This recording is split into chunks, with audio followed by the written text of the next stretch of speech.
నేను ఏంటి అసలు ఇక్కడ ప్రజాస్వామ్యం ఇది.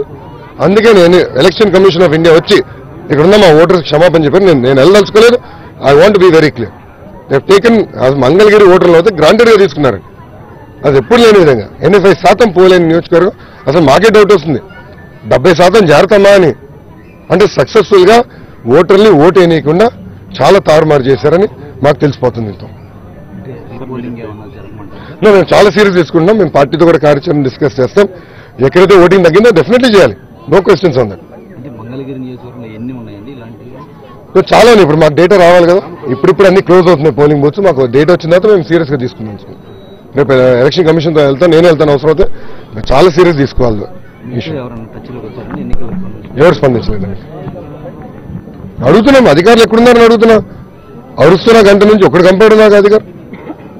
ఇదేంటంటే అసలు ఎలక్షన్ ఇంత దారుణంగా జరుగుతుంది ఊహించలా. మేము 5 సంవత్సరాలు పరిపాలించే రాష్ట్రాన్ని మంత్రిగా నేను నిలబడుతున్నాను. ఇక్కడ ఎంత పెద్ద క్రైసిస్ వచ్చినా ప్రజలు మేము ఎప్పుడు ఇట్లా చూడలా.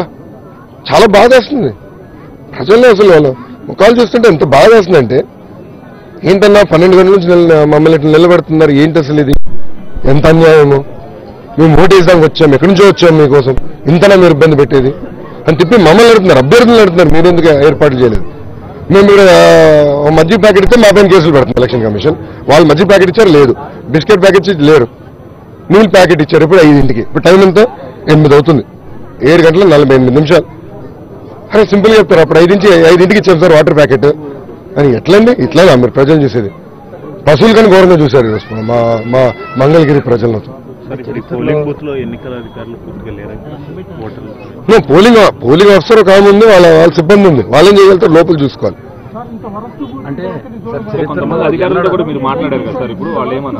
వాళ్ళంటే మేము స్పందిస్తున్నాం సార్, అదిగోండి సార్ ఇక్కడ ఉన్నారు సార్ అంటున్నారు.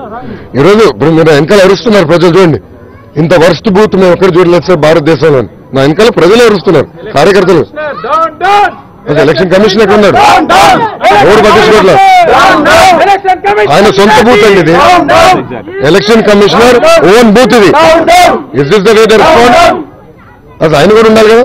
Wear are they? I'm demanding answers. అభ్యర్థులు మేమెందుకండి తప్పడాలి ప్రజల్లో? మేము తప్పు చేశారు? ప్రజల కోసం నిలబడింది మా తప్ప? అరే పొద్దున్న చూస్తున్నా ఏదోలే టెక్నికల్ ఇష్యూ ఏదోలే అనుకుంటే ఇప్పుడు తెలుస్తుంది కావాలి కుట్ర పందారు మా పైన. ఓటింగ్ పర్సెంటేజ్ తగ్గించాలని ఒక కుట్ర చేశారు. ఇప్పుడు అంతా బయటపడింది. ఇది ముందర నుంచి వాళ్ళు ప్లాన్ చేస్తున్నారు. చాలా క్లియర్గా తెలిసిపోయింది. అంటే 1 o'clockకి 6 బూత్లు ఎందుకంటే 7 బూత్లు ఎందుకు మురాయిస్తుందండి నాకు అర్థం. 1 PM వరకు 7 బూత్లు పోలింగ్ స్టార్ట్ అవుతుంది. ఇది ప్రజాస్వామ్యంలో ఉన్నాలేమా?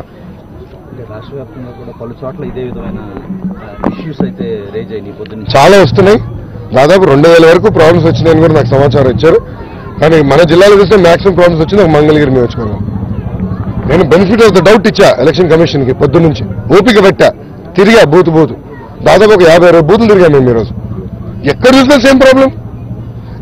అసలు అది కాదండి, వీవీప్యాట్ పని చేయకపోతే 2.5 గంటలు పడుతుందండి రీప్లేస్ చేసడానికి ఒక వీవీప్యాట్ని. అరే చాలా ఆశ్చర్యంగా ఉందండి. 10 నిమిషాల్లో రీప్లేస్ చేస్తారండి వీవీప్యాట్. ఒక మెషిన్ పని చేయకపోతే 10 నిమిషాలకు ఎక్కువ పట్టకూడదు. అరే 2.5 గంటలు అడిగాను. ఏంటమ్మా మీరు ఏం చేస్తున్నారు పోలింగ్ ఆఫీసర్స్? సార్ మేము ఏం చేయాలి సార్? ఫోన్ చేస్తే ఎవరు ఫోన్లు ఎత్తాడు సార్? ఎడితే అదిగో సార్ ఇదిగో పంపిస్తే 2.5 గంటలు ఏంటి సార్? మమ్మల్ని ఏం చేయమంటారు? వాళ్ళు అడుగుతారు. అంటే ప్రజాస్వామ్యాన్ని ఇట్లా కూని చేస్తారా? ఎక్కడున్నారు అధికారులు? నేను నుంచుంటున్నా. వేరే ఆయన మినిస్టర్, నేను మంత్రిగా అడుగుతున్నాను, డిమాండింగ్. ఒకటి కంపాడు మీరు రండి, మీరు కూడా వచ్చి ప్రజలు కలండి, మీకు తెలుస్తుంది ఎంత వాస్తవాలని బయటపడతాయి.